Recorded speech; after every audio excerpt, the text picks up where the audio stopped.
allegiance to the flag of the United States of America and to the republic which stands one nation under God, indivisible, with liberty and justice for all.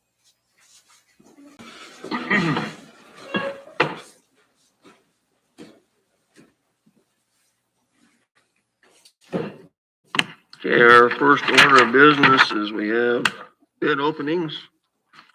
We have a couple here for the roof of this building. I will, it always brings me a knife.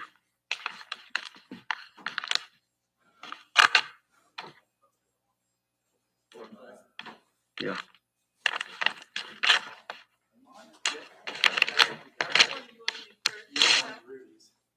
Kathy, that one is from Ton and Blanket, looks like. Roof, Look at Rudy's knife. Look at highway garage roof. man.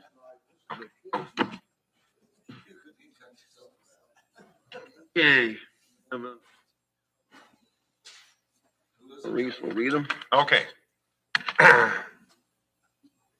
And which one's this for here, Nathan? The That first is- one? Roof, okay, this is for the roof. This is from, Looks like it was Ton and Blank's envelope. that is correct. This one is for the bidder is Ton and Blank. I found it here. The total base bid for the sum of $211,320.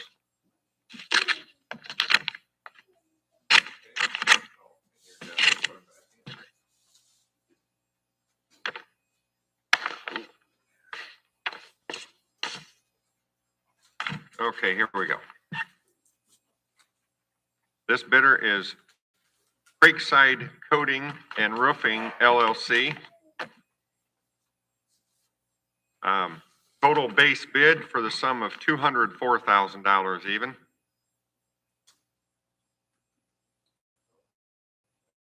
Yeah. What was that name? Creekside Cody? Yes. Oh, Creeks- K-O-C-O-A-T. That's correct. Thank you. Levi Schwartz. Thank you.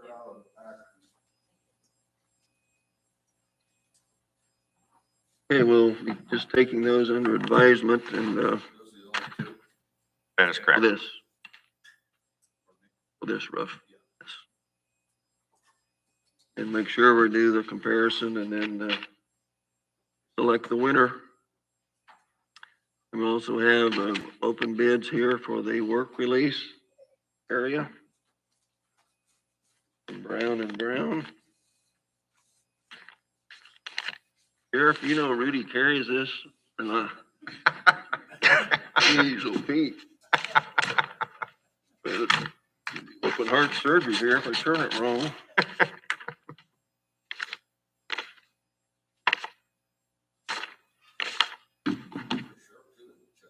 Okay. Yes, this one is submitted by Brown and Brown General Contractors Incorporated. It is in the amount of $1,145,200. $1,145,200.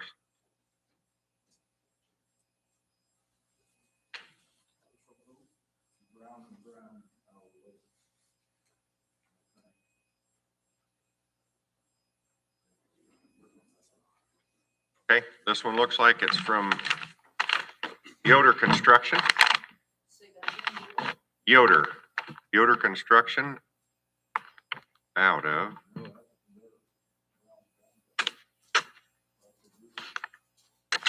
Yoder Construction is for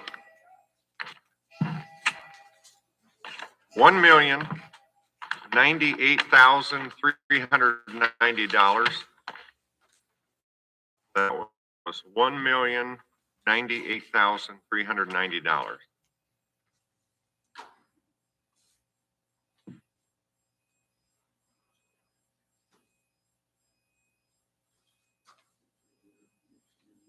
Okay.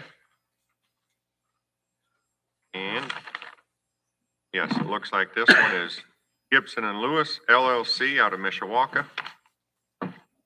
$1,053,800.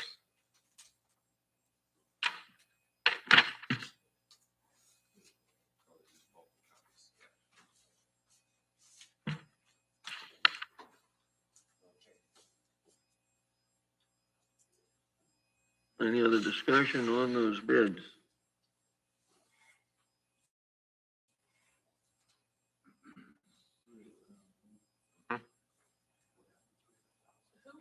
Nobody ever, I never said 300,000. I told you guys it would be 800 or 900 most likely.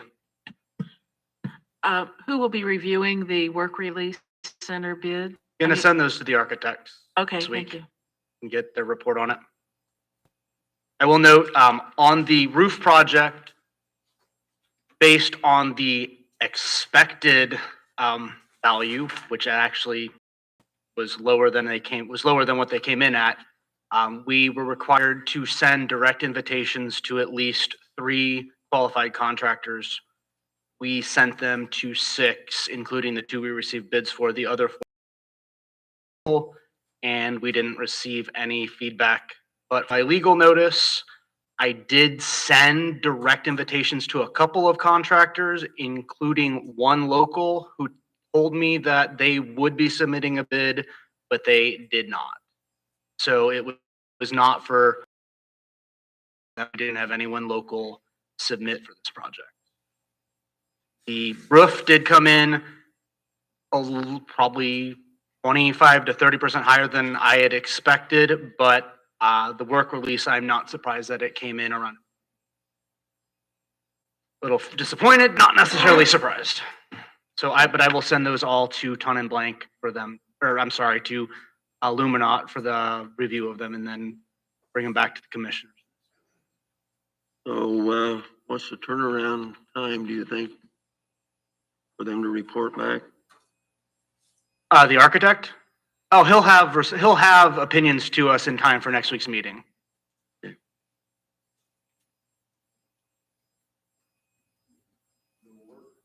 One of them said 26 weeks.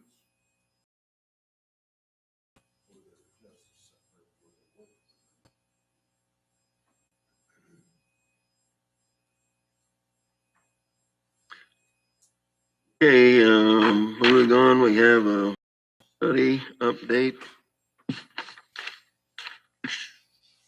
All right, I'm not in a position to give what we would call a full final report across all departments and agencies, but I can offer you an update on 2 of our 3 largest departments, as well as our courthouse elected offices. There are 3 pages that cover this in your packet. They're actually labeled number 3, because that's what I had my agenda looking like, but so I will start, I'm just gonna go through the key takeaways unless there are any specific numbers that you want me to point out. I will start with the courthouse offices. We are virtually, and this is nothing that I think is new to some of you, we are virtually the only county that pays all of the elected office holders in the courthouse at more or less the same salary. In most cases, the auditor is paid at the highest level, with the surveyor roughly 4% behind the auditor, the assessor and clerk about 6% behind the auditor, and the recorder and treasurer about 13% beyond. That is, those are fairly consistent averages, both among the population of 20,000 I did across the state, neighbors. That, obviously among each is fairly consistent. Most of our courthouse elected officials' wages are fairly close to the averages for the small counties across the state, with the clerk and recorder being slightly above the average, the assessor and treasurer being slightly below. I'm sorry, that's a typo. They are slightly below, and the auditor and surveyor being even further below. All of our salaries are well below the regional average for each of those positions. We haven't completed a full assessment of deputies' wages yet, but we have found that most of our courthouse office deputies' wages are fairly close. Some are a little above the average, some a little below the average compared to the other small counties. but unsurprisingly trailing our neighbors, which are all at least a little bit larger than. And then you can see the salaries and the averages there below for those 6 courthouse positions. And I will note as a reminder that these are 2021 data because they're what were actually published and their actual pay. So in some cases, there may be people in some of these departments who worked overtime, and so that's actually above their base. It's what they were really paid. In some cases, as we get into highway and sheriff's office, there might be some estimating because you saw 2 or 3 people who only worked partial year because they quit or they came on late, and we had a little bit of estimating, but they generally align fairly closely to what's published in the fact. So that's where we are on the courthouse elected offices. If you have any questions before I move on to highway.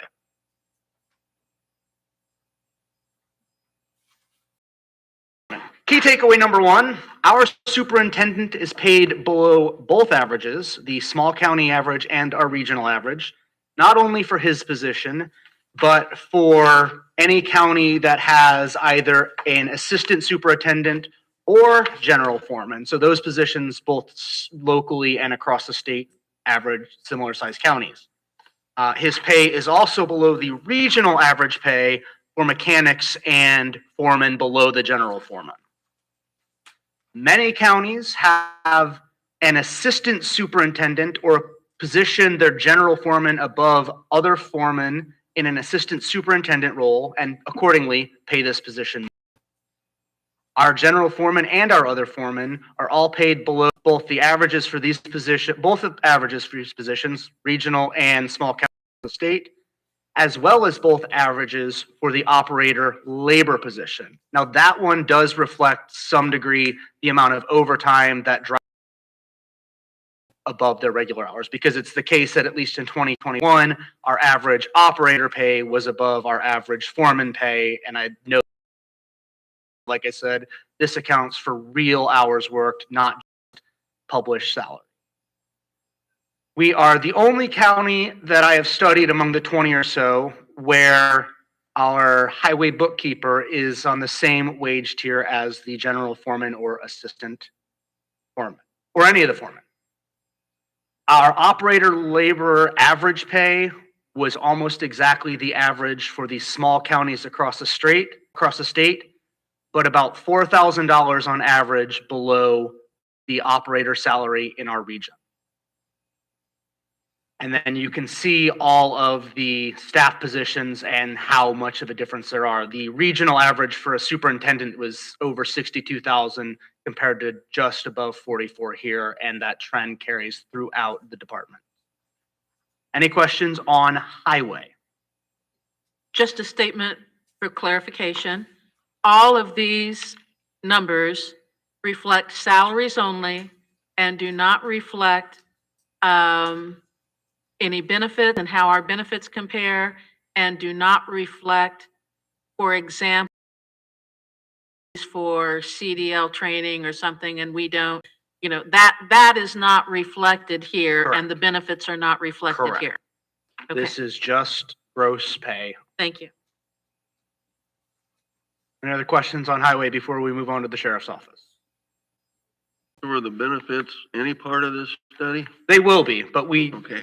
haven't had time to dive into different Right. benefits packages. All right, Sheriff's Department, it is incomplete, but here are what I can tell you. Our chief deputy's wages are modestly below the small counties average and noticeably behind the regional average. Our jail commanders and chief dispatchers' wages were modestly above the small county average and slightly behind the regional average, especially the chief dispatchers. Our assessment of patrol officer wages is not complete, but on average, they were in 2021, 9% below the regional average. And I would hazard a guess, and I'm sure we will hear from that during the council meeting from the Sheriff's Department, that as departments have been reacting to the difficulty in attracting and retaining patrol officers, that gap has probably increased. It's not in here because LaPorte County isn't small enough or close enough to have been included, but I know from a good friend of mine who is a sergeant there that they are increasing their starting deputy pay to $65,000 next year. My friend is a sergeant who's been with the department for 8 years, and he will be going from about 58,000 to around 80,000 as they make all of those upward bumps. I don't think any of us expect that we're ever going to be on the same level as LaPorte County, but that is what the landscape looks like for merit patrol officers at this point. Any questions on the sheriff's department?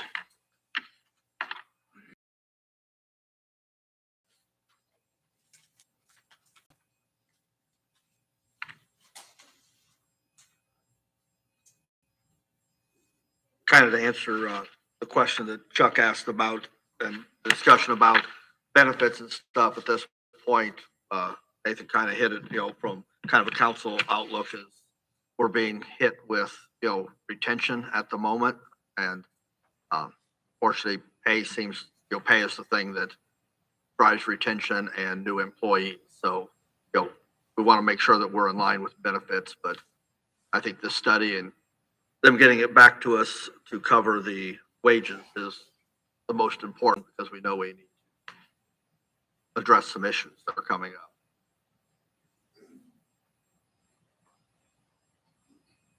Any other questions, comments? This first part of the study for Nathan? Well, what are other counties, neighboring counties doing as of the first of the year as far as wage increases? Do you know on that, Nathan? I do not know offhand. I don't have that answer. I'm going to guess the sheriff's office probably has some sense of that as far as sheriff's departments goes. I don't know about other county offices or how they're doing that. And I don't know if all of them do it consistently the way we have tended to. I know some counties do it based on various criteria, and different departments might see different increases. They're trying to make adjustments and to keep up, but I don't know. Not all of the counties publish their salary ordinances online like we do. We've tracked them down where we've been able to and use that to cross-check to make sure that number of positions are right when we can. But that's going to involve a lot of direct contacting of auditor's office, human resources, county councils to get that and see what their minutes look like and their ordinances look like. Now that we've reached December, I might be able, the counties that have minutes at least online, to see if they have voted those increases in and published those in their minutes. What are some things that we could do to be proactive on this? What are some things that we could do as we see wages increasing that is increasing faster than the rate of inflation? What are some actions we could take to retain our valuable people?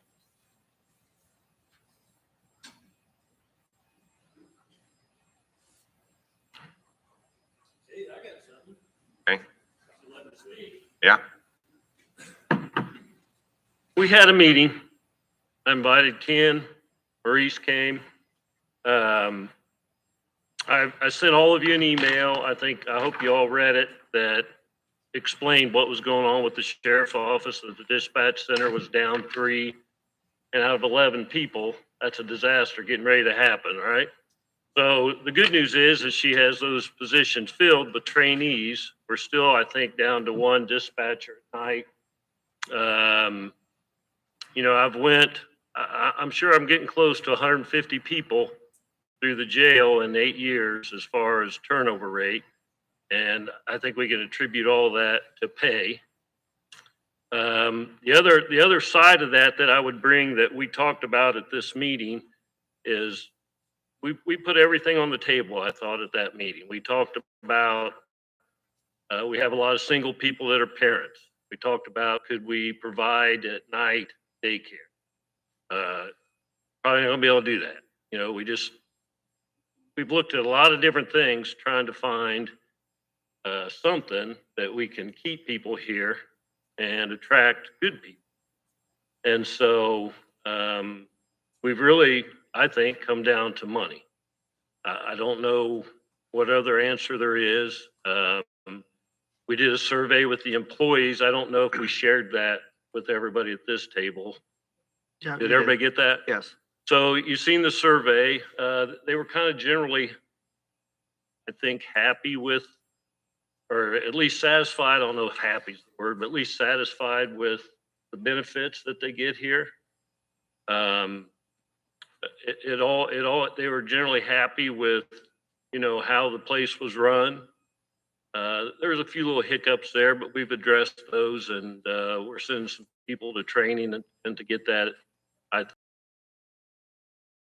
think it was an honest survey. I don't think, loaded it up. It was just you paid the internet kind of thing and send it out. It's anonymous. All the emails came back to Marie and Monday and all the calculations.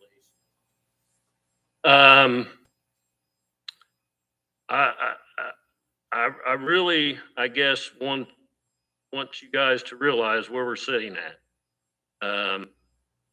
This is not, I didn't have the employees come here to threaten anybody or to make people feel uncomfortable. I just don't know that my message is getting across that we're in dire straits. Some of this has to be fixed. We're not going to make it.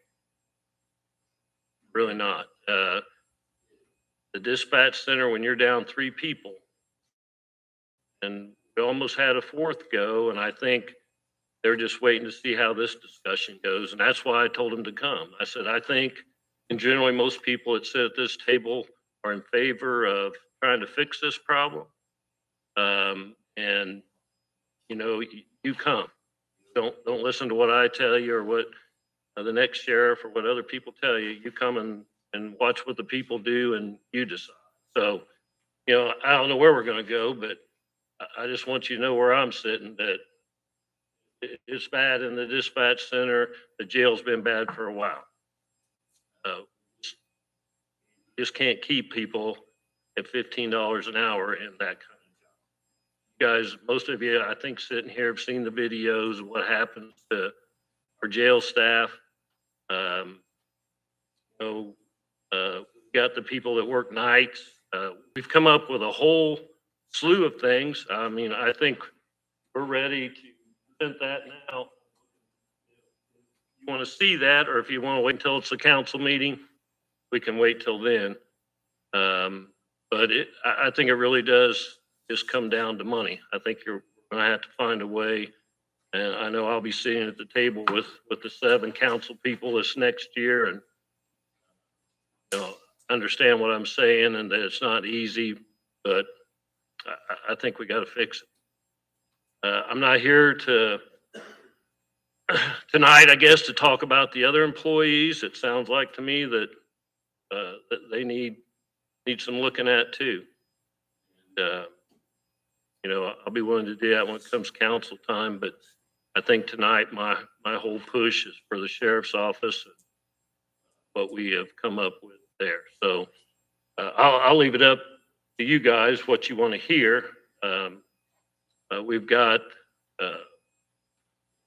some proposals with the matrix. We've looked at several budgets with the help of Nathan, and we think we have some proposals that could help generate some of the money that we were going to ask for. That's where I'm at. So I don't know what all you want to hear tonight or when you. I believe so. I think it's always been funding come from, it's always been, here's the bottom line and here's all that can be paid. So I think if you have other proposals, well then, as Kathy said, that's, present them to the council and see what will work. Not like we're not on your side, we want to keep good people as well. Funds to do it. Gotta try and scrape those up somewhere. All right, we can wait till then. Thank you.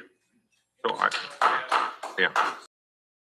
Maurice asked. Yeah. I came back from the school last week. I learned pretty early on in the week that I kept my cards pretty close to hand because every sheriff is out there trying to get employees. Yeah. Every county around us is raising their rates. The superintendent stepped in front of all us, right there and said, I'm coming after your employees. He said, I had 10 in the last recruiting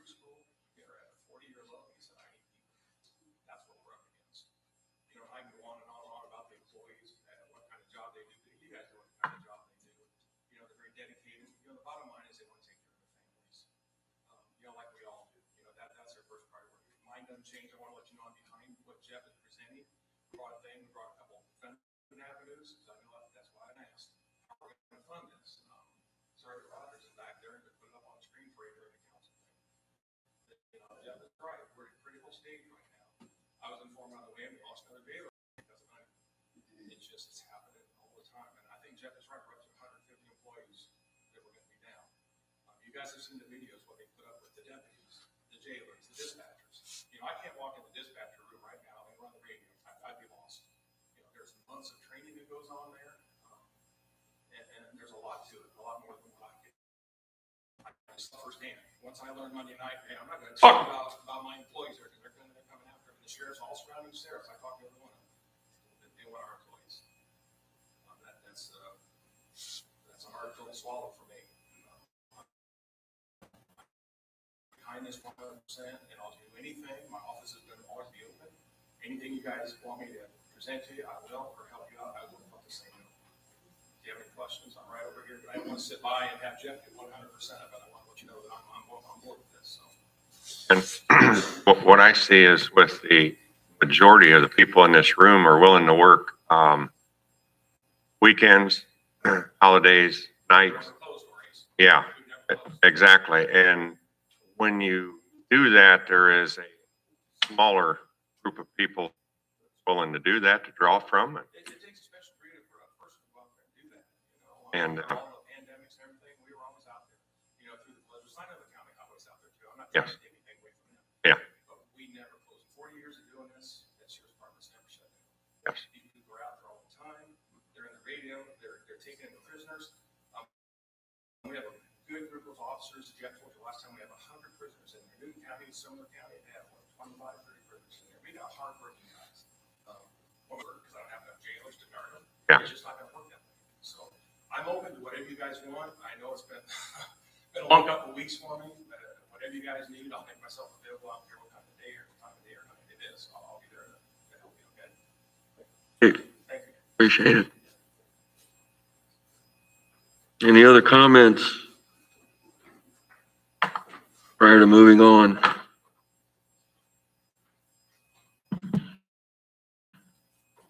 Barry? Trying to talk loud enough. I'm trying to use my word, are we on? Sorry. All right. Just a couple of things. First of all, the Indiana Bar Foundation has asked us to put what they're calling a kiosk somewhere in the county that will allow internet access to just filing paperwork. So we have now electronic filing, and even if you don't have an attorney, you have access to that. And so the Indiana Bar Foundation has funded this project where every county is going to have some sort of electronic device, and you have your choice of a couple of them, that will allow people to come in, do their filing, submit it through that kiosk. And so what we're hoping that'll do is, first of all, allow people to do that, right?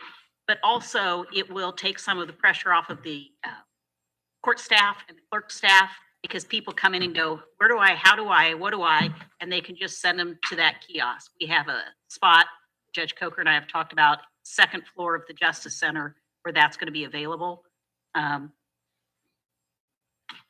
That way it's not accessible when there is not someone there to supervise it. There's camera coverage for that as well. Sent that contract to Mr. Tankersley, and he had two questions that I think are, one of them's a valid question, which is if they were going to sue us or we were going to sue them, they're saying that that has to be in Marion County. I doubt that there is going to be any lawsuit filed on the kiosk between them and us. In addition, he had questions about who is going to provide certain things that contract requires, which include a pallet of paper for the machine and ink for staff and mine. We can make sure that happens. The only thing really we're asking the county for is a plug to plug it in, internet, and for maintenance to empty the garbage can. So I don't think it's a big ask of any kind, and they're hoping to deliver that on Thursday. So where would this be housed, Mary? So if you're familiar with the second floor of the Justice Center, if you head for Superior Court, there's two attorney room doors on the right of that hallway. It's gonna be right across from them against that left-hand wall. So it's covered by cameras. We can't see what they're typing, but it's right there and everything we need is now there for it. Other than a garbage can, and I'm sure we can figure out where to find a garbage can. So even though you're saying it's pretty self-sufficient, person my age could still do it? If you can work on a computer, you can do it. I got emails from you, so I'm pretty sure you'd be able to do it. That's the state of Indiana's hope, is that people can file on their own without requiring attorneys. It's more work for all of us, but as people get more savvy on computers, they're more likely to do that, and this gives them a place to do it if they don't have internet access or access to those websites. We talked about putting it at the library, chose the kiosk, because with a dolly, you can move it if it does move it someplace else. But it's a 2-year contract. So currently is all the hookups available? If it came tomorrow, you'd be ready to go? That's correct. Any other questions from Eric or comments?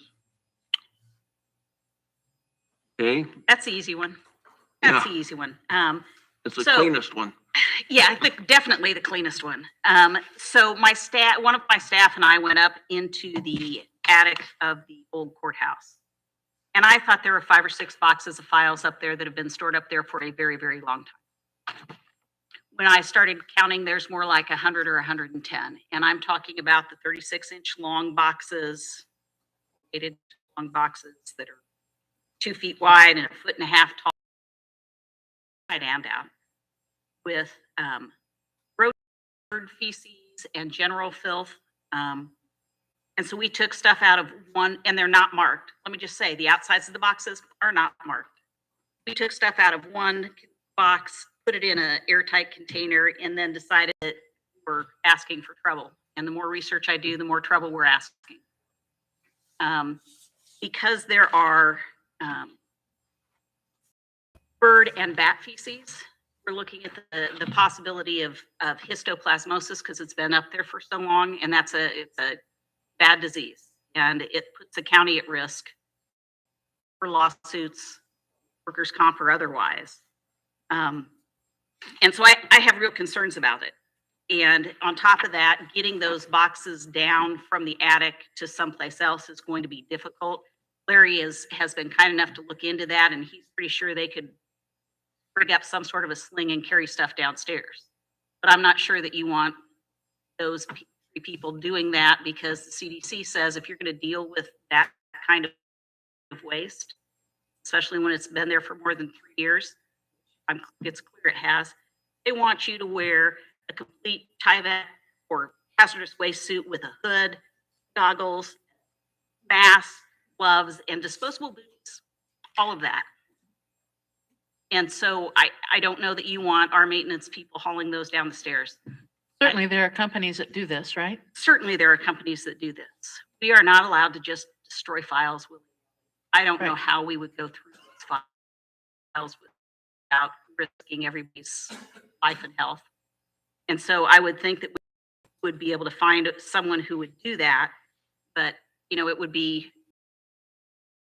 that on down the road at some point. We have to keep, for example, anything that has to do with a murder trial for 60 years.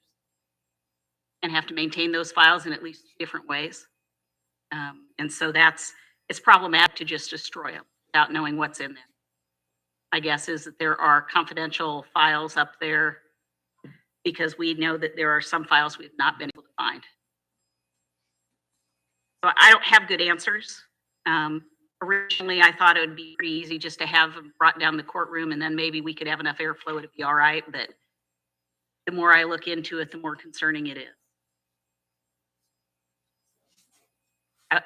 It needs to be factored into the courthouse project, because I don't know how to deal with those files other than just to move them from those boxes, either from those boxes into airtight containers or those boxes into airtight containers. Well, I mean, and then you've still got those files. I mean, you get somebody TIVAC'd and get them out of the boxes, you've still got those files to deal And we with. still don't know what they are, and we can't let just anybody go. Right. Well, certainly, if there are companies that do that, those companies would be bonded and would have the requisite, you know, permissions. Yeah. Hopefully. Who would look for that? Well, there's my next question. I've looked at a Somebody couple- waved her hand back there. Oh, good. Okay. Health department will help me look for those kind of companies and solutions. Okay, then. But some files would have to be saved, others could be destroyed, but we don't know unless we look through them. Right, and I don't know how we look through them safely, which You're is my talking huge about concern. still storing 110 boxes of files.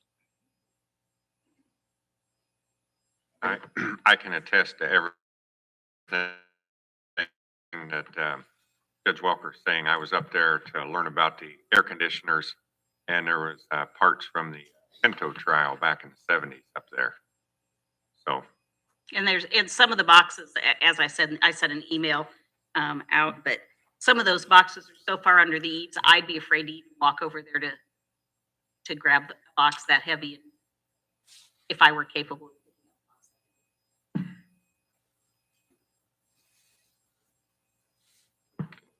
All right. Comments? All right, thank you. Oh, let me say one other thing. The Tammy with housekeeping came in while I was at a meeting one day this last week and cleaned up a bunch of the spots that the moving people had left on the carpet. Did a really nice job. So thumbs up for them. I appreciate their help. And Hey. sheriff's people. And let me say, the court had an issue a month ago. And I had Jail Commander Mundy run into my courtroom. Not walk, run into my courtroom. Had somebody else go to Superior Court because they were concerned that something was going on, and Judge Coker had called her. I'm not sure why they got called, but you know, they all do great work, and it is difficult when we have to change people. And I think that all of the offices have some of the same issues. You know, I've got a part-time person who anytime we have a holiday has to work extra hours and longer hours because she's not getting paid for that holiday. I have people who are looking for a job all the time. And then the two people I have that are the oldest, have worked the longest for Pulaski County. Every time we do a raise, we have to do that battle about the matrix doesn't apply to them, and are they going to get a raise? Are they not going to get a raise? And it's really kind of difficult to keep up morale. So thank you. thank you. Thank you. So Terry, you could look into some cleaning companies in case we go that route. Well, I'll call the State Department of Health Indoor Air Quality and talk to them about what our next step should be, and they will help us do that. Okay, great. I think just bringing them downstairs, maybe we need to get a semi trailer or something that we can set outside and put this stuff in, get it out of the way. I wouldn't move them before you talk to. Yeah, I think at this point in time with the, you know, Histoplasma. yeah, chances, you know, everything has to stay where it's at until we have the proper measure, Right. because even to send, maintenance up there, if they put suits on, you have to go out and have OSHA mandate certain testing and stuff to just put a breathing apparatus on your face and use it. So we don't want to get into Right. that. That would just be bad all the way around. So I think we need to follow up. And thank goodness the work is going to get done. Thank goodness. I will say that the Historical Society does have Pinto trial. There are items there that need to be kept for the county that are things, not files. We'd be happy to hold on to those also. We put them on display, we rotate them in and out. You can help out. Just a few of them all. Give me a mask. I know. Okay, Mr. Henry is probably not here this evening. Are you going to mention this? I could. Do you need me to step away? Yes, please.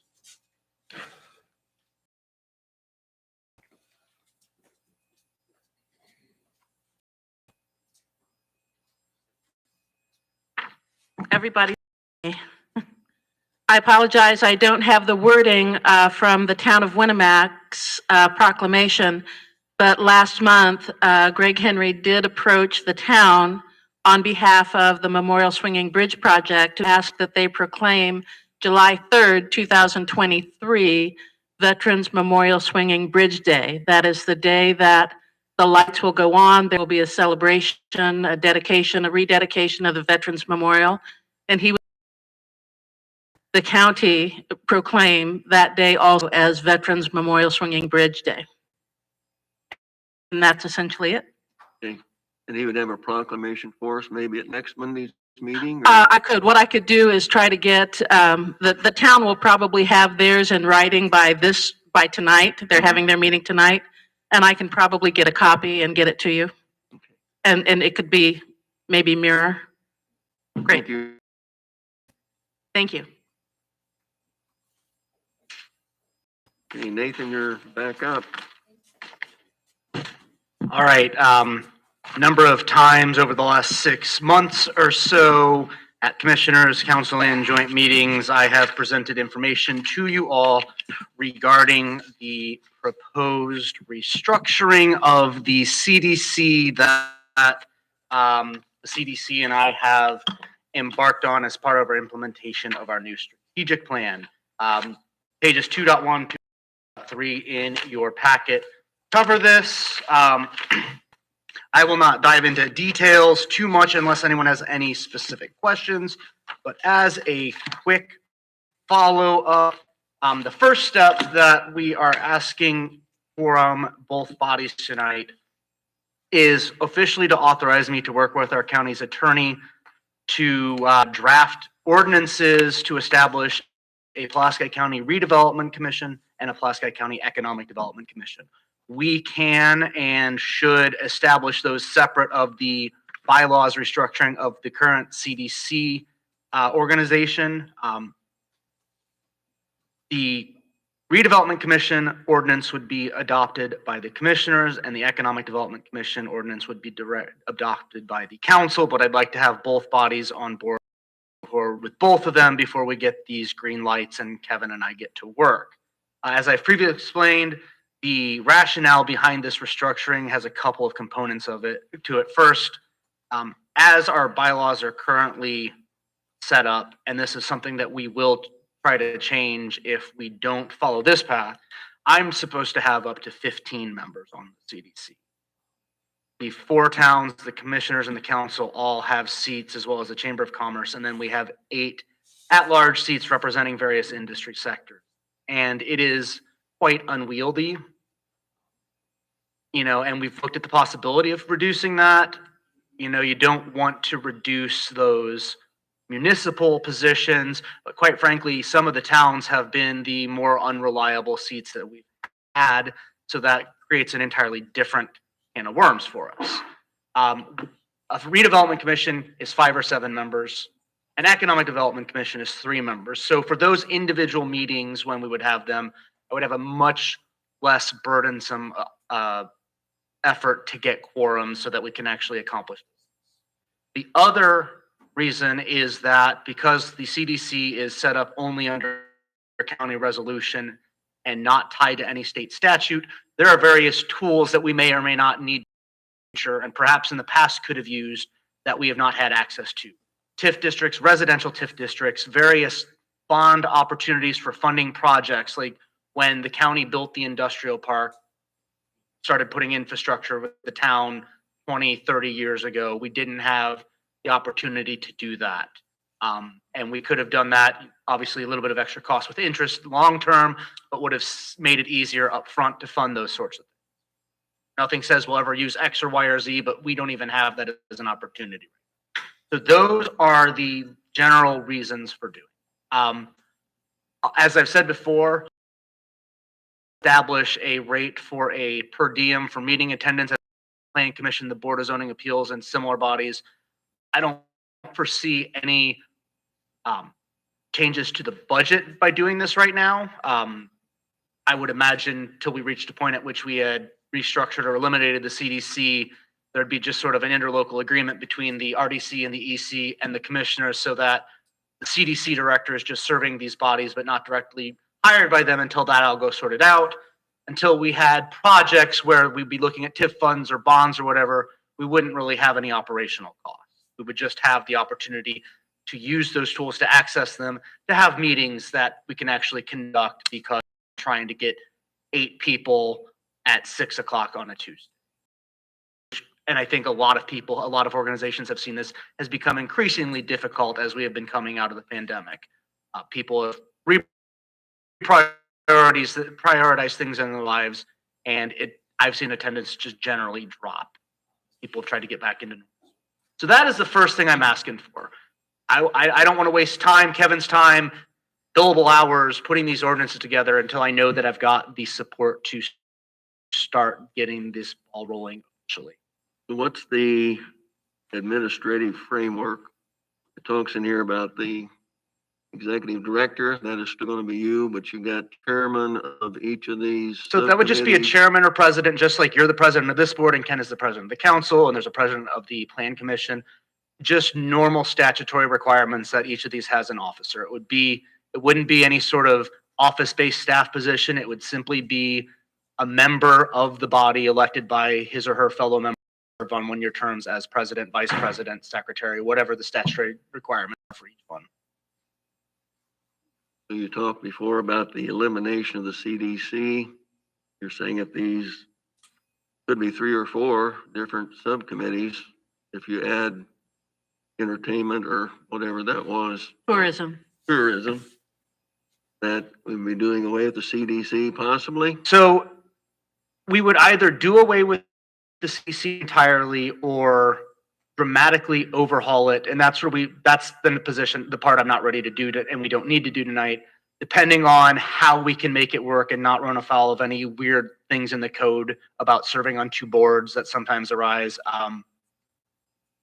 We would either eliminate the CDC entirely, or if we could make it work, it would be cleaner if what we did was the CDC, instead of having all of these at-large people and each town getting a seat, we would have the president of the redevelopment commission as one member of the CDC, president of the economic development commission, president of the tourism commission if we were to establish it, the president of our industrial park board, which hasn't met in probably 5 years at this point, and then probably a member of the commissioners and the council.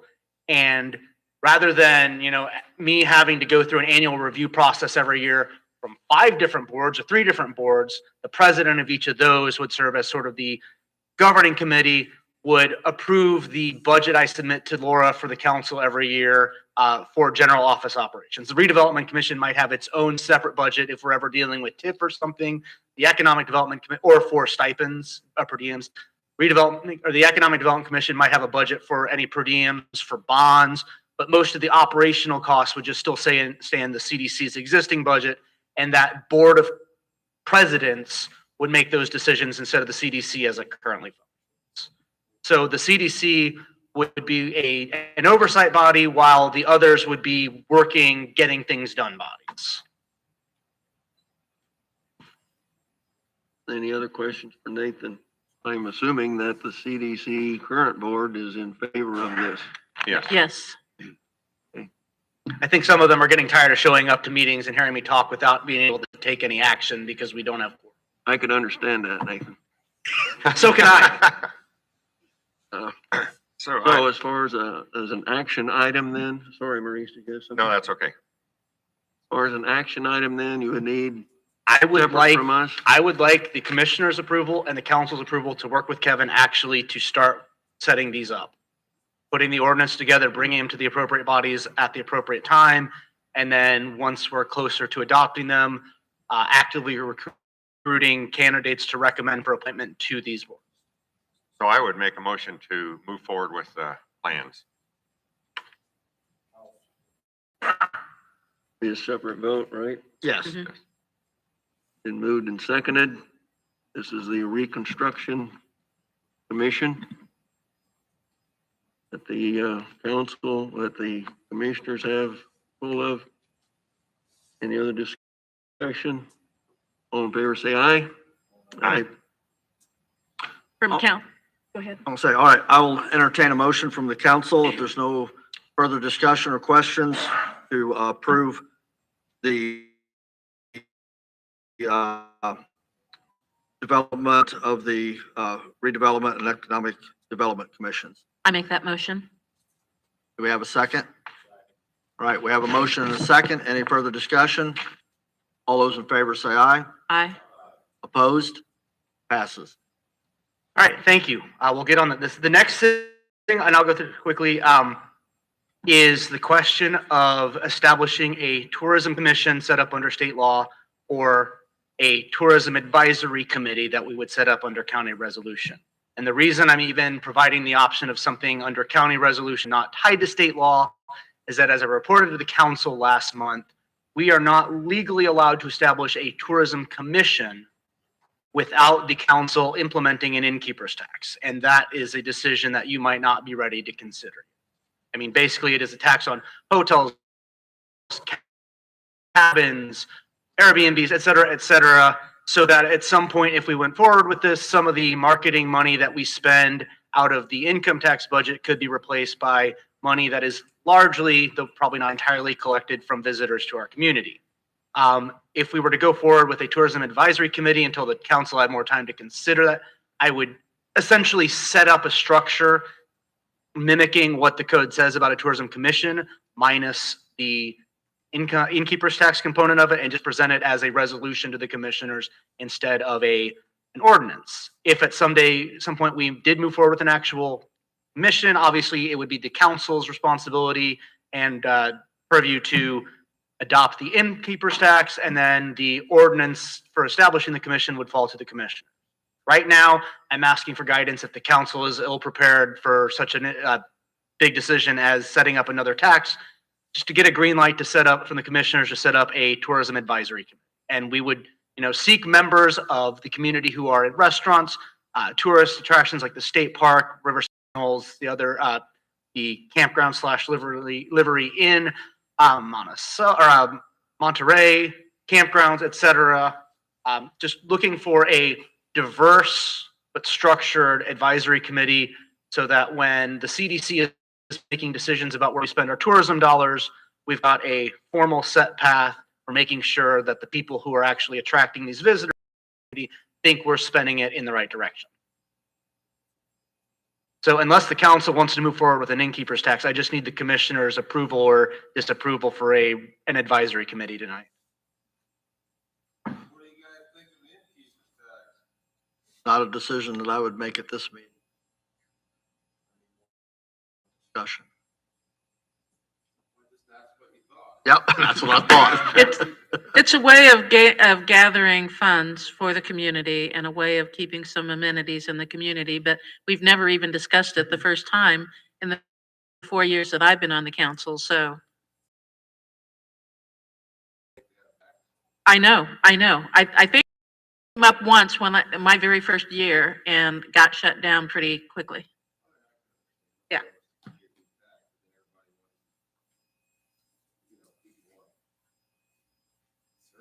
Yeah. People want more or less.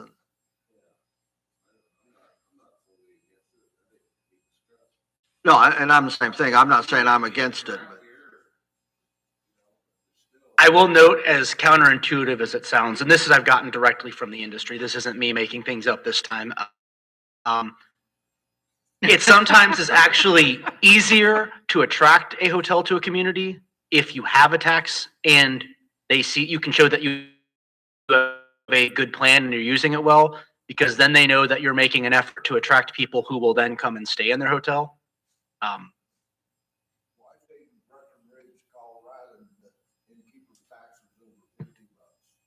Yeah, I don't foresee ours ever being $50 a night on a room for something here if we got to that point. Okay, we wanted to try and end our meeting at 7, so we need to move on. So did you need some kind of a? Needs a motion? You need Motion from the commissioners, if you're okay with my putting together a tourism advisory committee, or no action if you want to hold off on it. I'd say bring it back to us later, please. Okay. We're down to the minutes of our joint session. October 10th. Okay, I make a motion to approve the minutes as presented. Been moved and seconded. All in favor, say aye. Aye. In with the, I'll entertain a motion to approve the minutes as presented for the 10-10-22 joint session minutes from the council. Have a motion? These actually came and I read them. I move they be approved. All right, we have a motion. Do we have a second? We have a motion and a second. No further discussion. All those in favor say aye. Aye. Opposed? next business item, we had discussion on a resolution for means of communication. That's for when people cannot attend the meeting. I think, Kevin constructed this, right? And this is specific to commissioners, correct? That's what we're talking about right now, is only the commissioners? Right. Okay. Motion to approve this. So moved. Moved and seconded. Other discussion? We all attend meetings as much as possible, but there's another avenue. All in favor, say aye. Aye. Just want to comment on the E.M.A. position. We had one applicant, and we have no applicants that are interested in a part-time position. And might be up to the commissioners to move that forward at our next meeting on Monday. Have that as an item on the agenda, how we want to approach that. And amend the personnel. Kevin, you just passed that out? You? Yeah, this is policy book amendment. Mm-hmm. Yeah, this is the policy book amendment you guys have requested, the traditional method of appointing your non-elected department heads. Can everyone hear, okay there? Okay.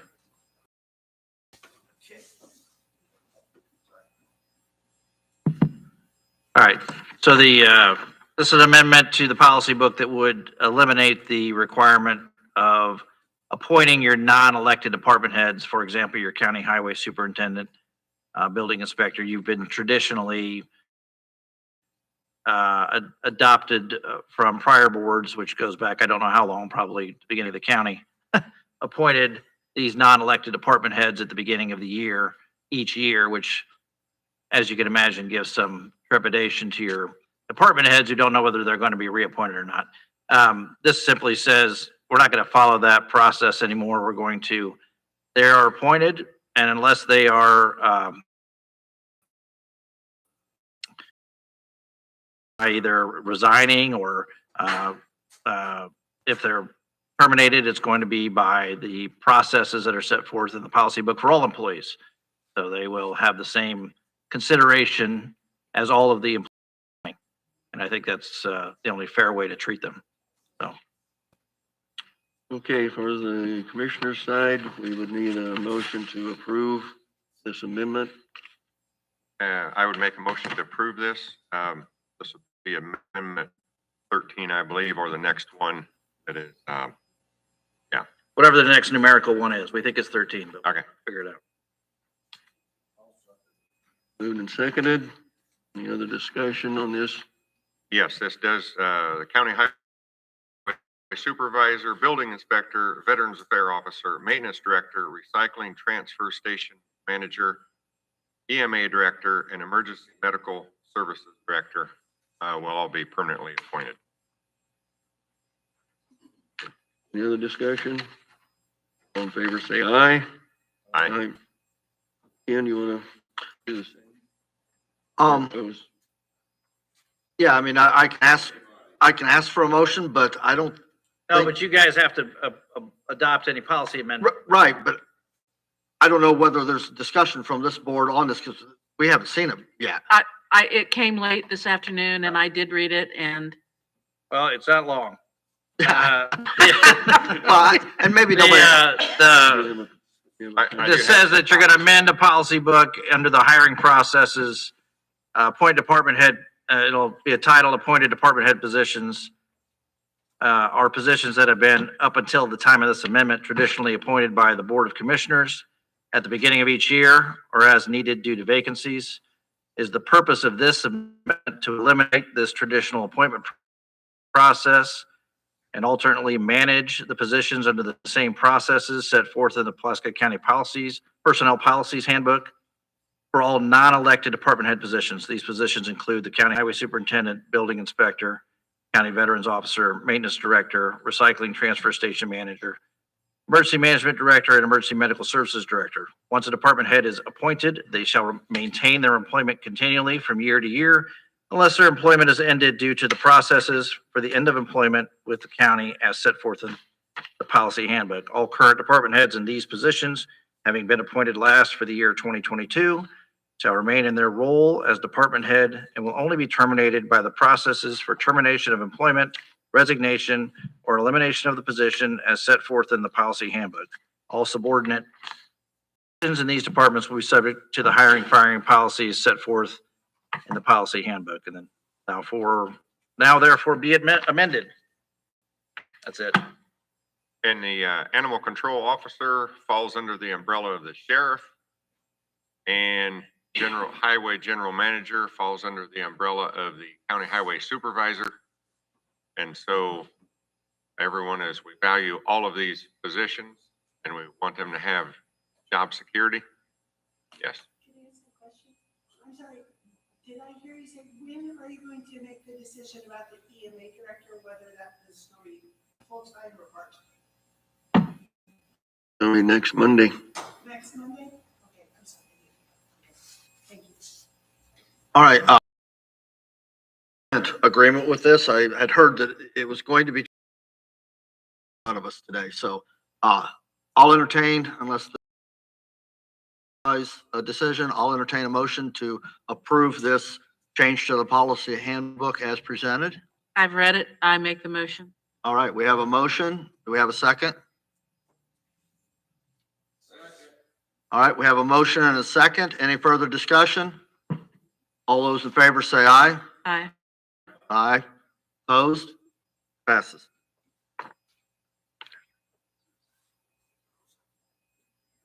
Any other business?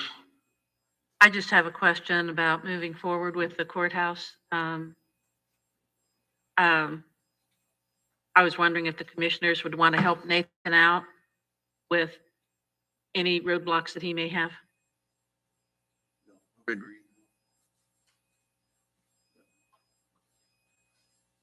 Okay, we need a motion to adjourn from the commissioners. Make a motion to adjourn. All in favor, say aye. Aye. All right, if there's no further comment from the council, we adjourn our portion of the joint session.